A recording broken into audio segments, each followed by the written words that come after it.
Saya pengen jadi ibu rumah tangga yang bervalue, yang bisa yang saya pengen gini. Saya lihat ibu saya ya, ibu saya itu guru. Ibu saya guru SMP 6, mengajar, dan alhamdulillah beliau itu mengajarkan kepada kami bahwa perempuan itu harus kerja, harus bisa mandiri. Karena bapak saya masih kecil, bapak saya udah meninggal. Jadi saya cepat meninggal, bapak saya umur 8 tahun bapak saya meninggal. Dan syukurnya ibu saya kerja. Kalau dia tidak kerja, saya nggak bisa sekolah di Unhas.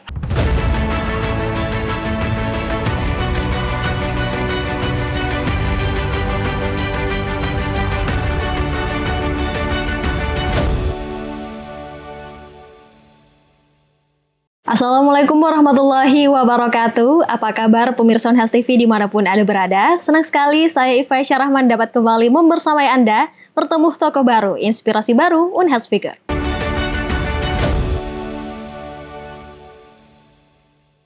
Pemirsa, di tengah dinamika perekonomian nasional, peran ekonom dalam hal ini sangat krusial. Ekonom dalam hal ini bukannya mereka yang menduduki ruang-ruang kebijakan, tetapi juga tentunya alumni dari ilmu ekonomi yang tentunya bisa mendukung program pembangunan ekonomi nasional. Nah, di episode kali ini kita bakalan membincang mengenai peran strategis alumni. Tentunya akan kita bahas bersama dengan Ketua Ikatan Keluarga Alumni Ilmu Ekonomi, Fakultas Ekonomi dan Bisnis Universitas Hasanuddin. Ada Ibu Dr. Hajah Dian Anggriani Utina. SEMMCWMC sampai grogi nih menyambut narasumber kita loh yang luar biasa sekali. Karena Bu Dian ini tentunya merupakan sosok perempuan hebat yang tidak hanya berkiprah dalam dunia perbankan, tetapi juga semangat dalam menghidupkan kolaborasi antar alumni. Dalam hal ini adalah alumni Ilmu Ekonomi, Fakultas Ekonomi dan Bisnis Universitas Hasanuddin. Nah, beliau ini merupakan Direktur Kepatuhan Bank Sulselbar dari tahun 2021 sampai 2021 sampai Januari 2025. Selain juga menjabat sebagai Ketua IKY, beliau juga sebagai Bendahara Ikatan Sarjana Ekonomi Indonesia atau ISE Makassar saat ini, dan juga tentunya beliau juga merupakan seorang akademisi. Ya, beliau merupakan dosen praktisi di beberapa perguruan tinggi yang ada di Makassar. Jadi luar biasa sekali teman bincang-bincang kita di episode kali ini, pemirsa. Nah, mungkin sebelum kita bahas lebih jauh lagi mengenai bagaimana sebenarnya kiprah alumni Ilmu Ekonomi FEB Unhas, kita bahas dulu tentang ceritakan dikit lah Bu, bagaimana kemudian perjalanan Ibu menempuh S1 sampai S3 di Universitas Hasanuddin. Iya, terima kasih Pak. Iya, Bu. Senang sekali bisa ketemu hari ini. Senang sekali juga bisa dipanggil jadi wawancara di Unhas TV. Good Unhas TV. Saya Dian Anggriani Utina. Kalau saya di Unhas itu mungkin saya pecinta Unhas ya. Oke. S1 saya masuk 86. 86 Iya, S1. udah lama, lama banget ya. 86 Unhas, kemudian saya lulusnya juga bukan pembelajar cepat ya, karena saya juga lulusnya nanti 92. Saya menikmati sekolah S1 dengan nyaman, ada bambu house apa segala macam, dan senang sekali ada pertemuan-pertemuan sama teman. Kemudian setelah lulus saya kerja di Bank Sulselbar.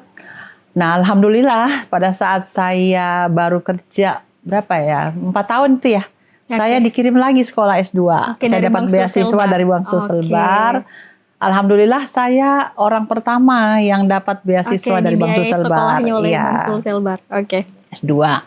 Lulus 2001, Magister Management. Jurusan keuangan ya, manajemen keuangan. Kemudian saya berkarir. Suami saya kebetulan pergi sekolah ya, 2007 suami saya sekolah doktor. Saya berpikir saya di rumah ngapain aja.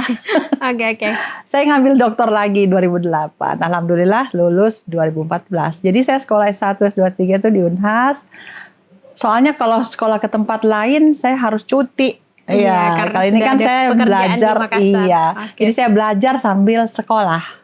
Jadi memang memilih S1 sampai S3 di Universitas Hasanuddin. Universitas terbaik di Indonesia. Universitas terbaik di Indonesia, dan apalagi sudah berkarir juga ya sejak di lulus S1 itu ya.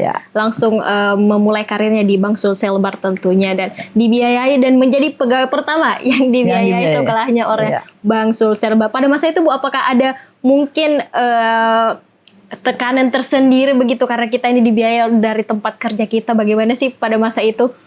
Ya, saya kira kalau sudah dikasih amanah kita harus belajar. Jadi sekolahnya tuh Magister Management kan malam ya, karena saya nggak bisa sekolah pagi, Betul. yang sekolah reguler. Jadi saya sekolahnya pulang sekolah jam 5, pulang Kantor, kerja gitu ya. Jam 5, habis maghrib saya ke sini. Saya ke Unhas di Suno. Jalan Suno itu sekolah lagi. Terus kuliah sampai jam 11. Begitu Senin sampai Jumat. Alhamdulillah 2 tahun udah selesai. Dan saya memang harus segera selesai karena standarnya 2 tahun. 2 tahun iya, ya. jadi dengan begitu banyak kesibukan, saya sekolah dan alhamdulillah bisa selesaikan amanah. Ini juga yang menjadi salah satu inspirasi pertama yang kita dapatkan pada podcast kali ini, bahwa biasanya nih Bu, kalau perempuan ini kadang-kadang itu mesti memilih gitu.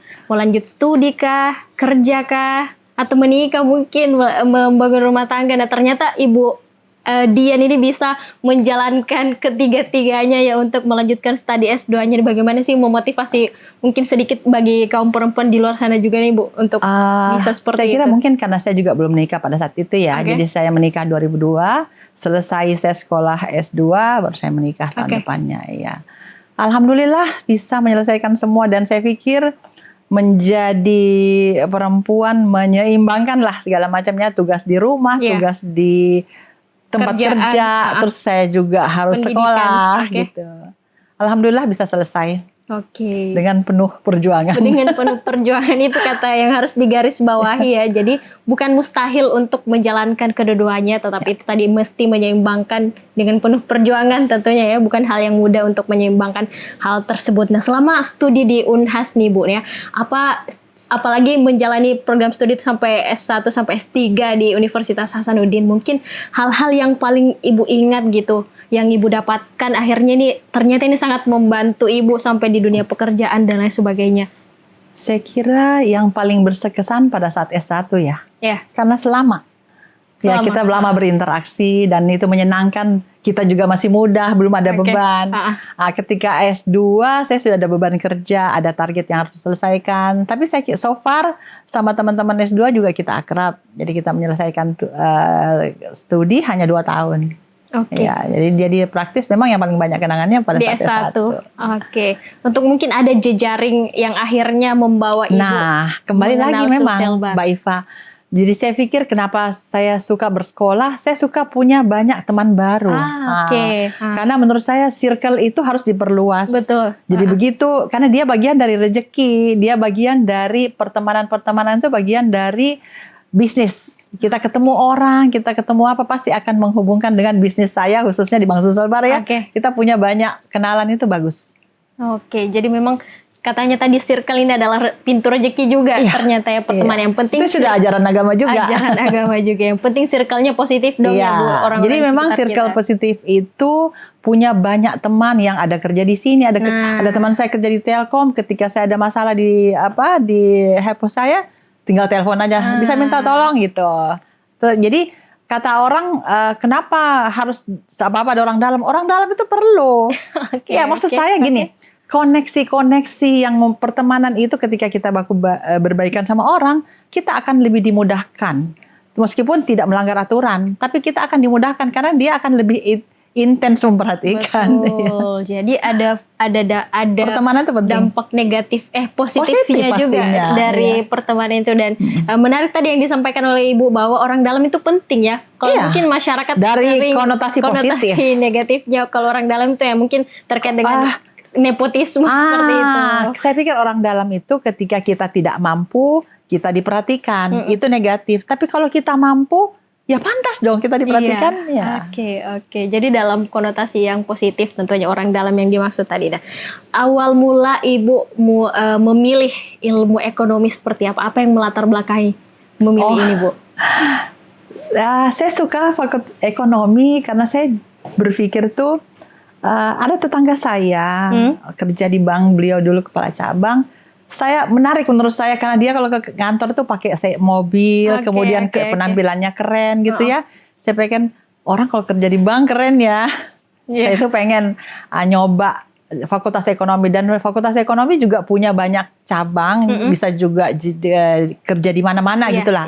di tempat di mana-mana. Jadi lebih luas. Jadi saya pengen masuk ekonomi. Oke, berarti memang capaian-capaian atau jabatan-jabatan sudah Ibu duduki saat ini itu sudah menjadi Sesuai goals urutan-urutan. pada awal mula kayaknya saya mau kerja di bank. Akhirnya betul-betul berkiprah, memberikan banyak dampak di dunia perbankan ya Bu, khususnya di Bank Sulselbar tentunya. Ya, bank regional kita. Bank regional Sulawesi Selatan dan Sulawesi Barat tentunya. Terkait dengan Ibu memulai karirnya itu kan sejak 1995 ya Bu, di Bank Sulselbar. Nah, bagaimana perjalanan Ibu mulai dari awal berkarir di Bank Sulselbar sampai saat ini? Iya.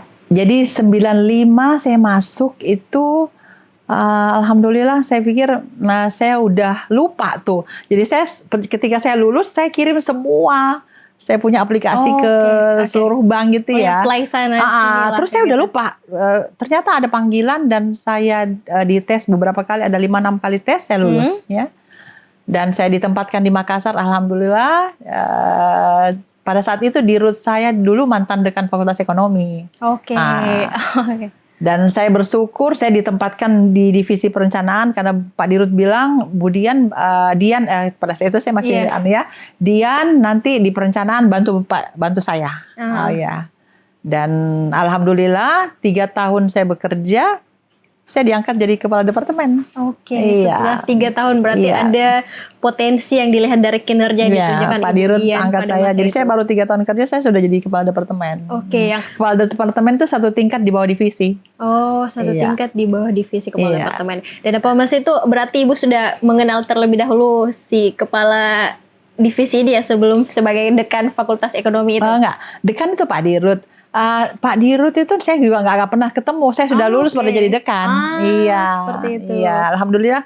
Cuman koneksinya mungkin karena dia lihat Fakultas Ekonomi. Ada track record yang sudah dibaca dan lain sebagainya. Ada koneksinya di situ. Saya nggak pernah ketemu. Nanti saya wawancara baru saya ketemu dan alhamdulillah dia tempatkan saya di bawah. Jadi divisi perencanaan itu di bawah Pak Dirut ya. Saya di situ dan alhamdulillah 3 tahun saya bekerja saya sudah jadi kepala departemen. Langsung jadi kepala departemen. Apa nilai-nilai atau prinsip yang Ibu pegang pada masa itu dan Ibu pegang sampai saat ini? Saya kira selama di perencanaan itu juga bos saya perempuan. Beliau orangnya tegas ya.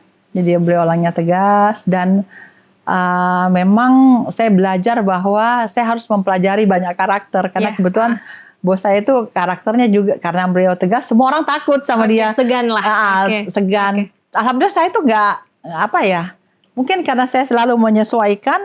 Kalau beliau bilang ini harus begini, saya itu nggak pernah bantah.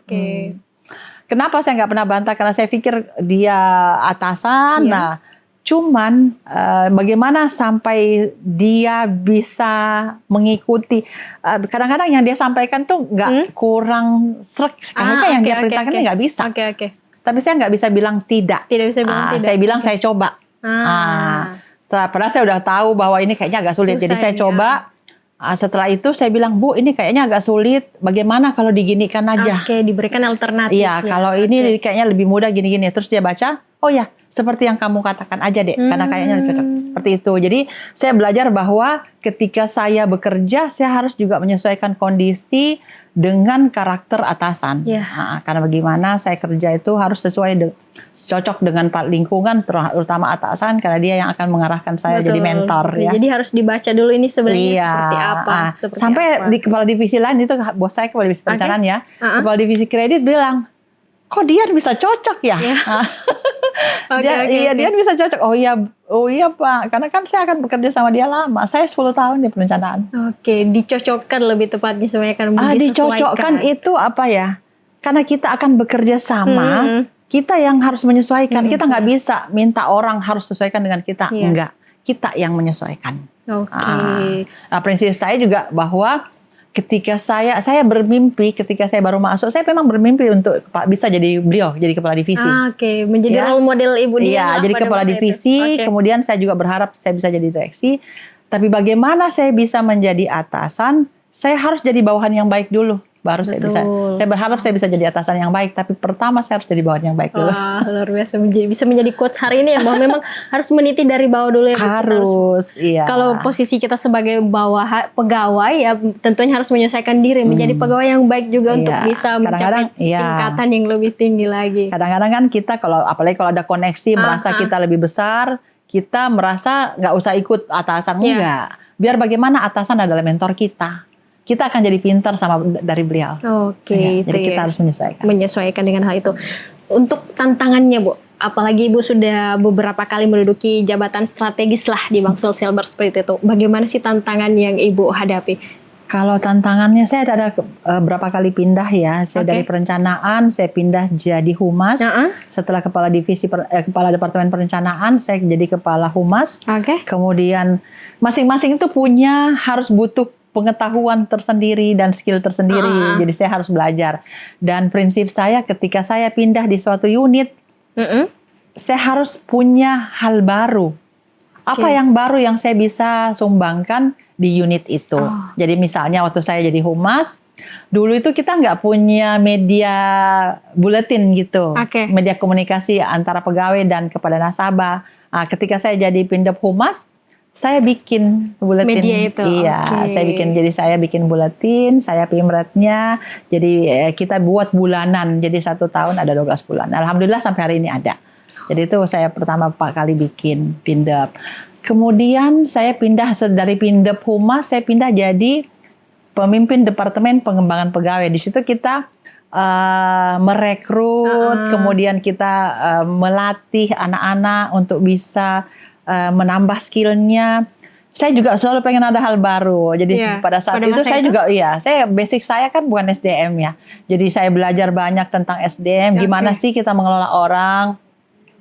Terus kemudian saya belajar aturan-aturan tentang Depnaker, bagaimana orang bisa dimotivasi untuk belajar itu. Jadi kita buat aturan-aturan yang untuk mengembangkan kinerja. Dulu itu kita bagi bonus itu semua sama rata. Setelah itu kami juga buat aturan lagi supaya bagaimana sih supaya orang-orang yang punya kontribusi lebih dihargai lebih besar. Itu reward manajemen kinerja. Ya, jadi kita buat meskipun secara sederhana. Saya juga pengen buat manajemen kinerja. Setelah saya jadi pindep, saya diangkat jadi kepala cabang ya. Di Takalar. Jadi saya 3 tahun di mengembangkan SDM, saya jadi kepala cabang. Lain lagi tantangannya. Ada challenge-nya lagi sendiri. Karena kalau di kantor pusat itu kita sebenarnya menurut saya relatif lebih mudah ya, karena dia cuma sesuai job desk mungkin seperti itu. Iya, karena dia membuat kebijakan. Jadi kan kalau di kantor pusat itu adalah pembantu direksi untuk menyelesaikan tugas-tugas direksi sebenarnya ya. Jadi kita buat unsur kebijakan. Tapi kalau di cabang itu kita nggak punya atasan, kita mandiri dan kita harus menyelesaikan semua tanggung jawab pengambilan keputusan kita juga. Sampai operasional juga seperti itu. Mengelola orang, kalau ada pegawai kita yang mengalami masalah itu kita harus tahu, kita harus know your employee. Jadi lebih challenging saya rasa kalau jadi kepala cabang. Kepala cabang menjadi tentunya punya tantangan tersendiri ya masing-masing, dan Ibu Dian tadi menegaskan bahwa di setiap diberikan tanggung jawab baru harus ada hal baru juga yang dilakukan, kontribusi apa, dan tadi sudah dijelaskan sempat membuat media buletin seperti itu menjadi awal di Bank Sulselbar dan berlanjut sampai saat ini. Wah, luar biasa sekali, sampai hari ini masih ada. Nah, terkait dengan perempuan di bidang atau industri perbankan, apakah ada tantangan tersendiri kalau yang kiprah ini adalah sosok perempuan atau wanita, Bu? Sepanjang pengetahuan saya nggak ada ya. Sekarang tuh kan isu gender itu sudah hampir nggak ada. Karena kan sekarang semua bisa kerja di mana-mana. Ya. Bahkan dulu itu, dulu mungkin masih ada. Dulu saya waktu masuk itu belum ada orang pakai jilbab.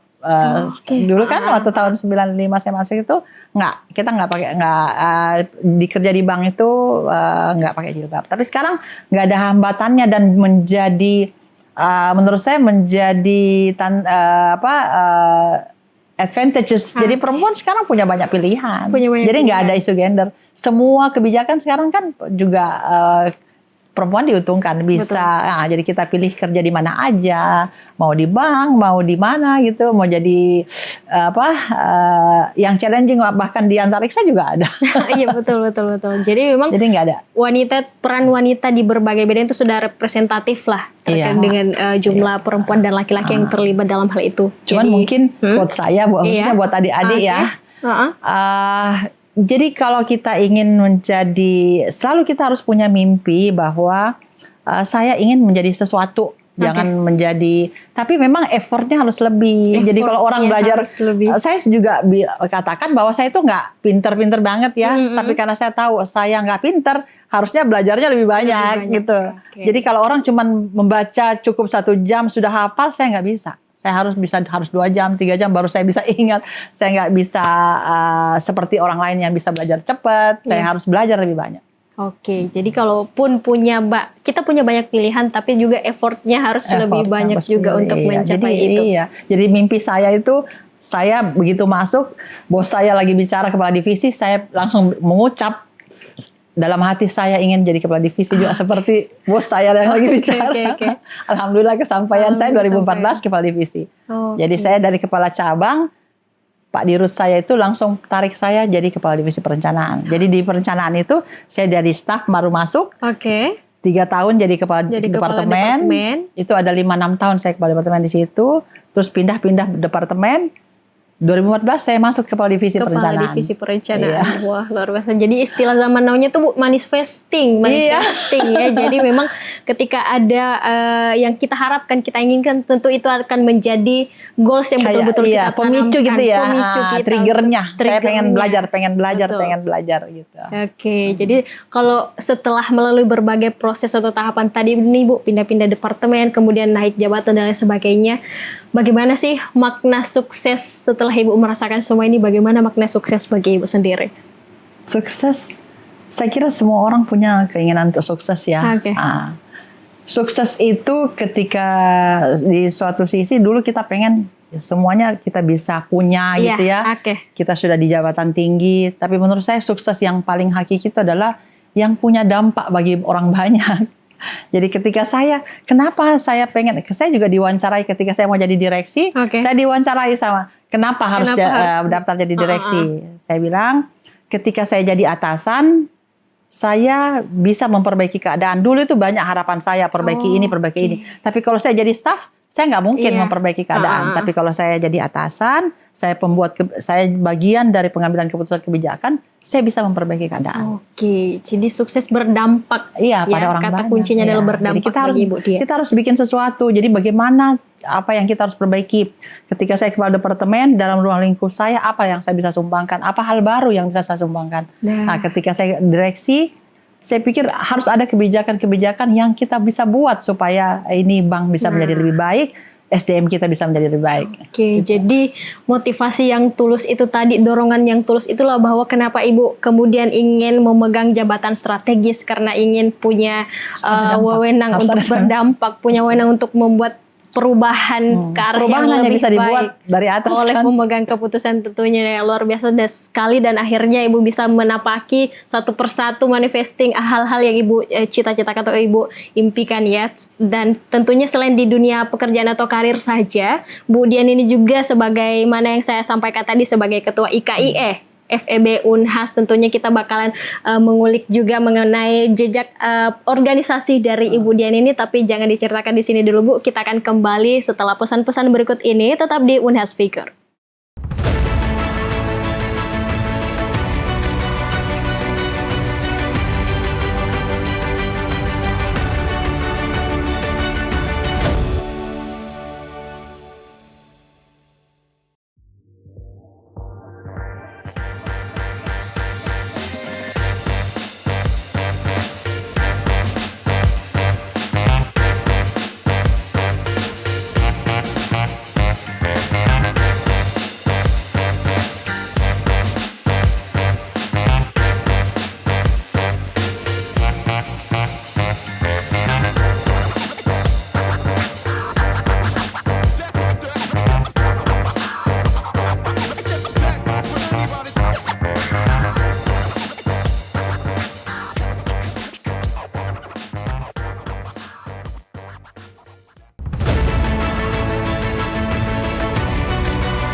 Ya pemirsa, masih Dunhas Figur bersama Ibu Dian Anggreni Utina tentunya. Kita akan mengulik lagi. Tadi kita sudah diceritakan bagaimana perjalanan karir Ibu dari mahasiswa, kemudian menjadi memimpin, memegang jabatan strategis lah di Bank Sulselbar. Nah, kita bakalan mengulik juga tentang jejak keorganisasiannya Ibu Dian ini sendiri. Sebagaimana kita ketahui bahwa beliau ini merupakan Ketua Ikatan Keluarga Alumni Ilmu Ekonomi FEB Unhas. Nah, sebagai Ketua IKIE ini Bu, bagaimana sih Ibu memimpin organisasi ini? Ya, Ketua IKIE itu saya di kedua ya. Pertama yang inisiasi IKIE jadi besar itu kan Pak Prof Anas, Kanda Prof Anas. Jadi sebenarnya di IKIE itu kita komunitas untuk jurusan studi pembangunan, sekarang dikenal sebagai ilmu ekonomi. Ya, kembali lagi memang kita berharap bahwa kita itu membuat komunitas tidak sekedar berkumpul, tapi harus ada dampak. Lagi-lagi dampaknya. Kembali lagi kepada mahasiswa, kepada alumni, dan tentang akademis gitu ya. Dan juga di luar akademis kita juga pengen ada kegiatan charity. Kita mau memperhatikan tahun berapa tuh ya, 2023 kita buat yang terhadap dampak lingkungan, nanam bakal. Nah, kita pernah nanam bakal, terus kita buat seminar. Karena memang sebagai komunitas kita juga harus mendukung program negara untuk Millennium Development Goals ya. Jadi bahwa kita harus mempertahankan ini bumi. Nah, jadi itu seperti itu. Jadi tahun ini sebenarnya ini adalah tahun keempat saya mimpin, mungkin akan ada kongres lagi pemilihan, tapi saya pengen sebelum itu kita ada buat acara yang kita bertemu lagi silaturahmi yang dalam besar, yang kita buat acara fun gathering gitu ya. Mudah-mudahan itu bisa dilaksanakan di akhir Juni nanti. Oke, program-program unggulan mungkin bisa disebutkan 2 atau 3 Bu yang dimiliki oleh IKIE ini. Ya, IKIE kita bikin seminar ya. Kebetulan pada saat 2021 itu saya naik tuh pas masuk COVID lagi. Jadi memang seminar yang kita buat itu seminar-seminar online. Karena nggak bisa bertemu ya. Terakhir 2022 sudah bisa kita buat seminar dalam rangka Hari Kartini. Itu ya, bahas tentang ekonomi. Jadi memang karena ilmu ekonomi itu ekonomis ya. Jadi harusnya belajar kita apa sih dampak-dampak kebijakan pemerintah untuk terhadap ekonomi dan terhadap nanti kondisi mikronya. Jadi para pengusaha nanti dampaknya seperti apa gitu ya. Jadi kita buat masukan, dan memang kita harap semua alumni. Jadi alumni IKIE yang menjadi narasumber ya, jadi mereka juga lebih dikenal orang. Jadi ada banyak kok. Kemarin tuh ada banyak beberapa alumni yang masih muda-muda jadi pengusaha. Jadi alumni IKIE yang jadi pengusaha, dia juga memberikan bahwa ketika kita lulus, kita nggak usah terpaku dengan kita harus kerja di tempat yang sesuai, tapi kita harus cari peluang-peluang kita bisa di mana gitu, apa yang kita sukai dan kita bisa jadikan cuan gitu. Jadi mereka juga sharing seperti itu. Jadi saya salut sama ada adik mahasiswa itu yang setelah lulus dia nggak harapkan tapi dia buat usaha. Jadi tidak mesti berselinear lah dengan. Kalau dia linear, potensi kita berarti sifatnya pasif kan, kita nunggu. Padahal kalau kita punya keahlian lain di luar ilmu ekonomi, misalnya kemarin tuh di kafe ada anak manajemen, dia buat usaha roti bakery. Dan itu menurut saya menarik. Jadi Mimelicious tuh kemarin dia sharing session menarik. Dia dia tahu bahwa kalau dia cari di dunia kerja dia mungkin sudah telat. Nah, dia mungkin usaha, dan menurut saya sampai hari ini usahanya survive dan bagus. Yang penting ada peluang di situ. Iya, jadi itu saya kira itu pertemuan antara alumni-alumni ini untuk menggerakkan para alumni atau calon-calon yang adik-adik mahasiswa yang sementara belajar bisa belajar hal lain di luar ilmu ekonomi. Ya, dia punya banyak hal yang lain, bisa belajar AI atau bisa belajar masak hal-hal yang dia sukai dan kira-kira relevan dengan isu-isu terkini. Oke. Nah, salah satu peran dari jejaring yang mengumpulkan atau mengikat para alumni ini kan Ibu adalah bagaimana kemudian mereka menjembatani mahasiswa atau mungkin fresh graduate dari ilmu ekonomi ini dengan dunia kerja. Nah, bagaimana peran IKIE dalam hal ini, Bu? Kalau IKIE sebenarnya bisa kita bagian dari inline dengan IKAV ya. Jadi kembali lagi sekarang ada aplikasi. Ya kita harap memang di aplikasi itu bisa terkoneksi semua kebutuhan. Jadi idenya itu connected people ya. Jadi dia bisa terkoneksi semua kebutuhan. Jadi kalau misalnya saya kerja misalnya di Bank Sulselbar, ada lowongan saya share apa syaratnya apa segala macam. Bila perlu kalau saya mau mentoring apa tips-tips supaya bisa diterima kerja, karena kan kadang-kadang kita mau daftar kerja aja tapi kita nggak tahu bagaimana bisa lulus wawancara, bagaimana kita bisa buat surat application yang bagus sehingga kita bisa dilirik gitu ya. Kalau tips-tips seperti itu bisa di-sharing gitu. Nah, kembali lagi ini juga salah satu fungsi dari Ordal lah dalam konotasi positif. Iya, kembali lagi Ordal itu jejaring. Kan kita diajarin misalnya. Saya sering wawancara orang ketika saya ke USDM, saya merekrut, saya wawancara hal-hal yang harus diperhatikan dalam wawancara itu kan kita bisa share. Paling misalnya cara jalan, cara bicara, hal-hal yang perlu kita ketahui pada saat wawancara kerja itu penting. Jadi selain kepada fresh graduate tentunya IKIE ini juga berperan untuk menjaga sinergi antara kampus, kemudian mahasiswa dan juga alumni. Nah, bagaimana IKIE mewujudkan hal ini? Ya, saya kira kita sudah sejak lama ya. Jadi sejak Pak Kanda Prof Anas itu. Jadi di ekonomi itu ada 4 pilar kan. Ya, jadi togetherness ya. Udah pernah dengar Pak Dekan bilang ya. Jadi di situ ada dosen. Kemudian ada staf akademis, ada akademik, ada alumni, ada mahasiswa. 4 togetherness ini kita harap menjadi pilar untuk penguatan Fakultas Ekonomi. Jadi yang paling besar memang mungkin yang paling besar Fakultas Ekonomi, kemudian ditambah alumninya. Alumni yang sudah jadi besar. Alhamdulillah ekonomi kan yang pernah melahirkan Wapres. Belum ada loh. Jadi Wapres kita Pak Yusuf Kalla dari ekonomi. Beliau 2 kali jadi presiden dengan 2 presiden yang berbeda. Jadi menurut saya itu keren. Kemudian ada menteri-menteri juga, termasuk Prof Basri, rektor kita kan pernah Menko. Kemudian jadi itulah menurut saya menjadi penguatnya adalah itu. Jadi orang-orang yang sudah menduduki direktur-direktur utama bank, ya ada Pak Kanda Asmawisam, ada Kanda Iqbal Atandro. Beliau sekarang sudah orang-orang hebat, ya itulah. Saya selalu berkata bahwa inner circle itu dalam konotasi positif kita ajarin supaya kita mampu, supaya kita pantas. Iya, seperti itu. Jadi memang upaya itu sudah dilakukan sejak jauh-jauh hari, apalagi ekonomi ini kan merupakan fakultas pertama ya di UNAS, bahkan Pak Rektor pernah sampaikan lebih duluan lahir Fakultas Ekonomi karena dia afiliasi UI. Iya, afiliasi UI. Jadi UI setahun setelah UI Fakultas Ekonomi berdiri. Jadi memang ada sinergi dan kolaborasi positif yang terus dijalin dengan 4 pilar tadi itu ya. Togetherness itu tentunya akan membesarkan FEB, alumni dan juga mahasiswa-mahasiswanya tentunya. Nah, kita sudah menceritakan tentang karir Ibu, perjalanan organisasi juga. Nah, dalam hal ini nih Bu, bagaimana sih Ibu menyeimbangkan hal ini? Biasanya kan bagi perempuan apalagi harus berperan juga sebagai ibu rumah tangga mungkin di keluarganya. Bagaimana Ibu menyeimbangkan hal ini? Iya, alhamdulillah saya menikah 2002, anak saya 1. Ya. Saya sih pengennya punya anak banyak, tapi mungkin Allah juga adil ya. Jadi saya pikirnya saya juga tuh banyak kegiatan, jadi anak saya 1.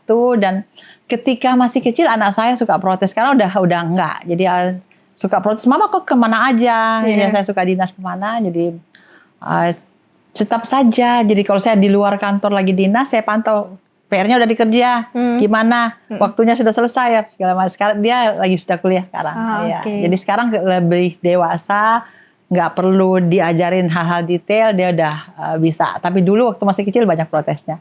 Tapi suami saya nggak pernah protes karena beliau tahu bahwa dari awal saya memang udah wanita karir ya. Jadi mungkin dalam hati suami saya juga protes, cuma dia nggak pernah ungkapkan. Jadi cuman pernah sekali ketika saya mau dinas, saya bilang, ayah saya mau ke Jakarta ada rapat gini. Ini bukan izin kan? Ini cuma pemberitahuan katanya. Oke. Saya langsung tahu ini bentuk Kode-kode protes ini. sederhana. Kode-kode halus. Iya.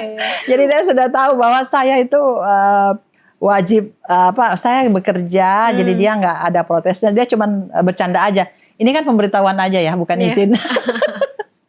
Oke. Oke. Tapi apakah itu menurut Ibu adalah menjadi tantangan tersendiri lingkungan keluarga itu, Bu? Iya, ya saya kira itulah menyeimbangkan itu sulit. Sulit memang untuk menyeimbangkan, tapi I do the best I can.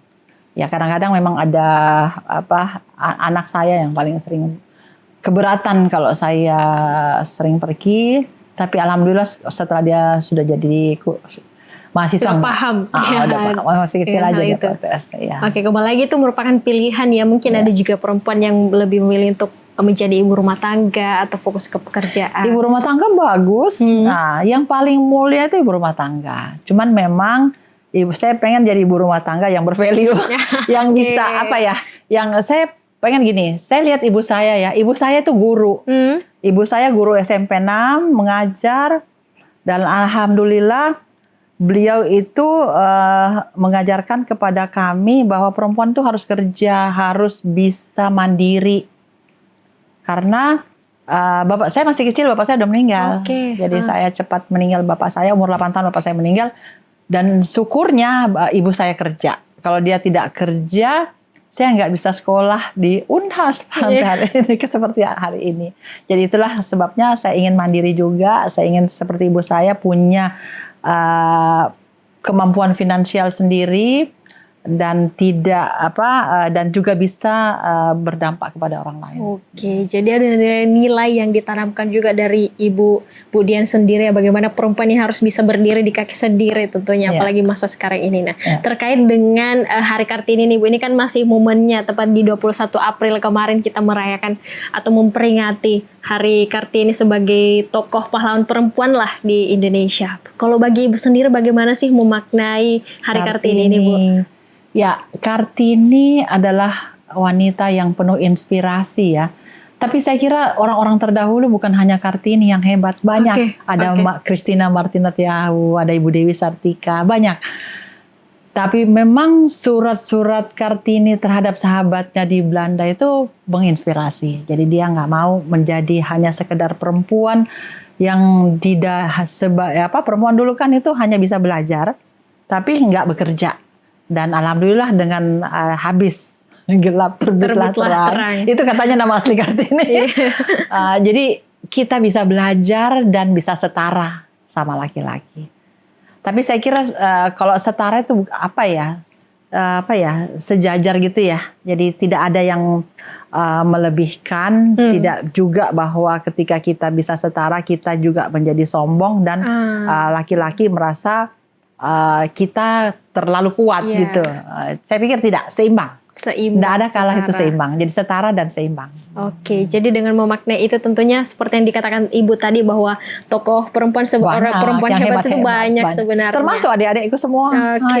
Adik-adikku yang mau sekolah apa segala macam itu untuk meningkatkan value adalah orang-orang hebat. Oke, kalau ada sosok Kartini di masa kini bagaimana Ibu menggambarkan hal itu, Bu? Kalau saya, Kartini adalah orang-orang yang bisa menyelesaikan tugasnya dengan baik. Misalnya, kalau pejabat ya Ibu Sri Mulyani ya, beliau siapapun presidennya, beliau Menteri Keuangannya, dan itu menurut saya luar biasa. Kemudian ada Ibu Miranda Gultom juga, dia Gubernur Bank Sentral, ada para ekonomis Ibu Afiliani, dan masih banyak dokter-dokter yang banyak profesi lain itu orang-orang hebat, dan prinsipnya perempuan juga harus mengikuti itu. Jadi wanita-wanita yang menginspirasi, yang punya value, kita juga harus banyak belajar supaya kita bisa mengikuti jejak mereka. Mengikuti jejak mereka. Tentunya dengan kemajuan zaman yang ada, kita tentunya untuk menghidupkan sosok Kartini ini ada banyak cara, Bu, ada banyak jalan seperti juga beberapa tokoh yang sempat Ibu sampaikan dari tadi. Luar biasa sekali bincang-bincang saat ini. Mungkin sebagai closing statement, Bu, pesan-pesan yang ingin disampaikan kepada pemirsa Unhas TV. Iya, Saya kira buat adik-adikku semua, jadi ini mungkin pemirsanya banyakkan orang Unhas ya. Ya, adik-adikku semua, saya pikir saya ingin perempuan itu bisa punya value ya. Jadi dari awal saya berpikir ketika saya masih kecil, saya lihat ibu saya tuh kerja, bapak saya cepat meninggal, dan saya pengen membahagiakan ibu saya. Olehnya itu saya ingin belajar dan bekerja supaya saya bisa mengabdi. Nah, pada itu pertama keinginan saya. Tapi ibu saya cepat meninggal, saya baru kerja 5 bulan. Nah, tujuan saya untuk sharing di sini adalah adik-adikku semua buat cita-cita yang baik, buat perencanaan yang baik, kemudian raih semua cita-citanya. Ketika kita tidak men-state apa yang kita inginkan, kita nggak akan bergerak menuju ke situ. Buatlah cita-cita, raih cita-citanya, dan wujudkan itu. Semoga berhasil ya.